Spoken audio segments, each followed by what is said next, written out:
In the deep, mean streets of Whanganui lives the biggest and baddest podcast. Reverence Podcast with Jesse and James.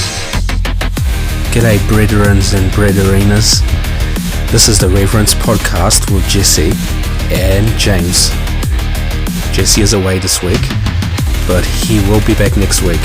All of these episodes are pre-recorded anyway, so you'll still hear his lovely voice today. We have been a bit behind schedule. We've missed a couple of weeks. We've just gotten a bit full on with life at the moment, but we will keep posting episodes as normal. Hopefully we can have the next episode out next week. And enjoy this episode. Cheer boy. Hey there. You have had a long day. Sit down, put your feet up, and let the boys at the Reverence Podcast chew your ears off. Oh yeah, that's what I'm talking about. And don't worry about the fire that just started in the kitchen because you forgot about the meatloaf. There should be a lot of praise and respect and recognition that goes out to the professionals and the doctors that do this work too. I am not diminishing that. I need to make that clear. But I do think part of the supernatural side that God can do in time is to also bring people off that where they no longer need to depend on that. But when the body is ready, when the mind is ready, when the body is ready. And it goes back again to that whole theme of like first in the natural and then in the spiritual or the supernatural. You know, I think of the contrast between third world countries and our Western world today. And I just want to drop a little bit of a reference in here too. Like if you read the book Dominion, written by Tom Holland, who is not Spider-Man, but he's an author, historian. And this guy is not a professing believer. He would consider himself a cultural Christian, but the book is awesome. Like it shows you the history of the church and all the accomplishments they have. It actually honors the church so well. Like I'm impressed to actually read a book from someone who wouldn't profess to be a believing Christian that really puts the church in a good light. It brings it back to what the church was actually originally intended to look like. So yeah, that reference anyway, but back to third world versus Western world. You are highly likely to see miracles happen more so in a third world country where you don't have the access to medications and cures and vaccines and antidotes as opposed to here, because they live in a world where that's not available. Like I've heard stories and I can totally see that where there is a lack, God will provide miraculously. And you read that in the Bible too, where we come from a country that is full of plenty, that has all this funding behind these medications and these medical services, and then we don't even have to pay ridiculous amounts of money for our health care. That is the miracle that God has offered us. And so it's good to put things into context, like we say, like seeing things from different lenses. And if I can touch on my testimony a little bit, one thing that I really struggled with in my upbringing was that sense of belonging, and that led to like so many other issues, so many other battles within the mind. So I struggled with knowing what my purpose was. I struggled with depression. I can honestly say I struggled with PTSD, even though I'm sure I'm not diagnosed with it because of the abuse, even the psychological abuse that I experienced in my childhood. I was in and out of foster care. I had grown up in a home that was, my stepmother was not a very caring motherly figure towards me. In public, she would display affection and look as though she was, but behind closed doors she was completely different, which messed with my mind because it was like, does this lady actually love and care for me or not? And then her anger towards me, sometimes I wonder if it was jealousy too, or bitterness because I wasn't her child, led to a lot of the physical and psychological abuse as well. My dad wasn't innocent of that either. He was a hard man who was trying to provide for his family, but then any time something would arouse his anger, like, man, I'm getting the beat down, you know?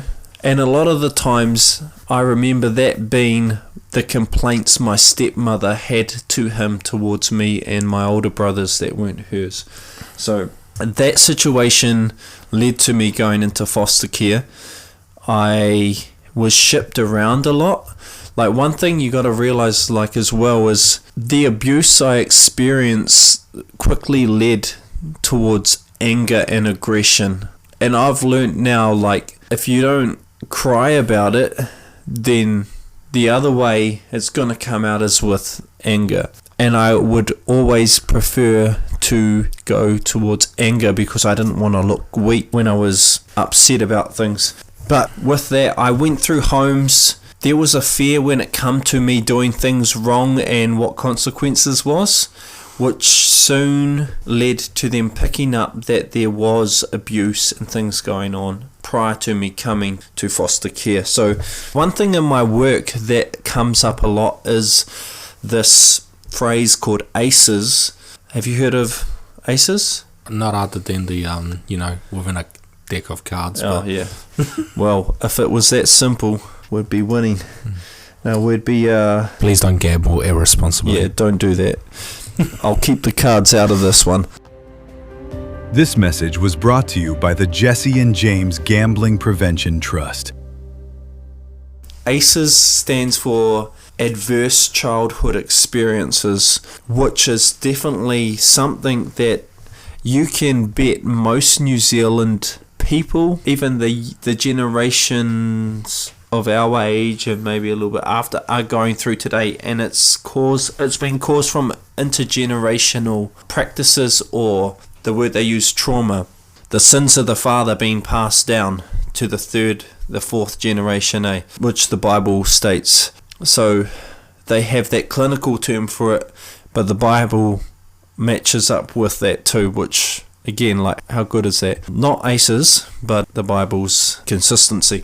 So that is where you go through all these experiences that are negative, or there's abuse in the home, there's exposure to drugs, alcohol, smoking, even the worst stuff like abuse, and that as well. And so what it summarizes to is that this is proven that a lot of people that experience this go on statistically to have all these health issues. It's crazy, like, these health issues lead to things like cancer, depression and anxiety. Those things are in there too. Higher suicide rates. The stress that causes on the body affects us later on in life if we aren't undoing it and dealing with it. And so going back to my testimony, is I went through a lot of those abuses and things. I went to homes where I was there for short times and then I was moved on. And so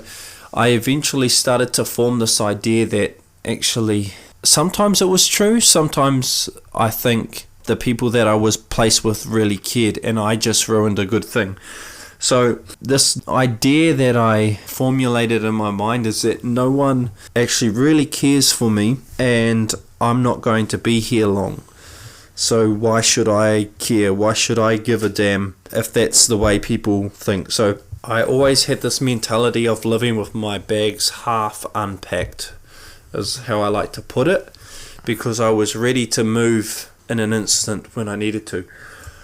And so with not having that connection and that belonging, lacking the love and the nurturing from good parents, that led to a lot of health issues for me around anxiety. The abuse led to a lot of anxiety and stress. The not feeling like I was loved or belonging led to a lot of depression, led to a lot of rage, which I would outwardly express.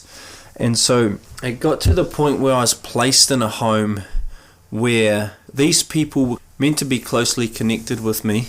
So they were closely connected with me, and for reasons I don't want to expose them, because that's the honourable thing to do, even after all that I went through. And so this was meant to be a good placement. It was the worst placement that a foster care organisation could ever put me in, because I then experienced isolation, I experienced physical abuse, verbal abuse, abuse towards my identity, and it was very diminishing, and all that stuff built up a lot more rage in me, and a lot of bitterness as well.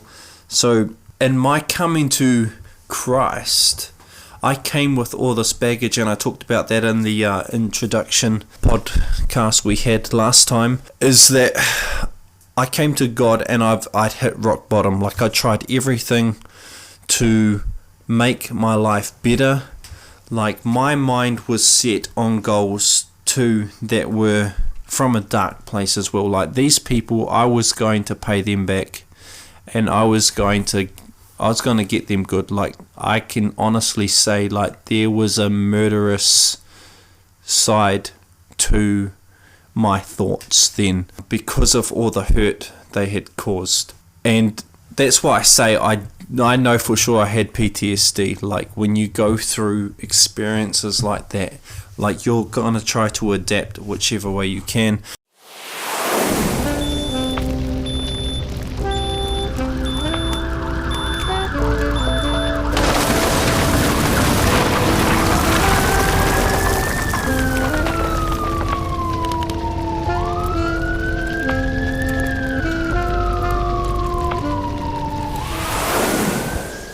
This was the end of our 7th episode. Thanks for joining us. Jesse will be back next week, so I'll have a friend to talk to. Next week will be our last episode of the season on the mental health series. We'll start our new season with Jack Larson joining us, which will be pretty exciting. You can check out more information on that on our Facebook page, and any other things that we have to say, we normally post it on Facebook. We've got an email as well, reference2podcast@outlook.com. There you have it, Facebook, email. We're going to have some other handles coming up in the near future, which we're going to create, so you'll have more options to talk to us. Thank you for joining us this week, and we'll see you next time. See you later.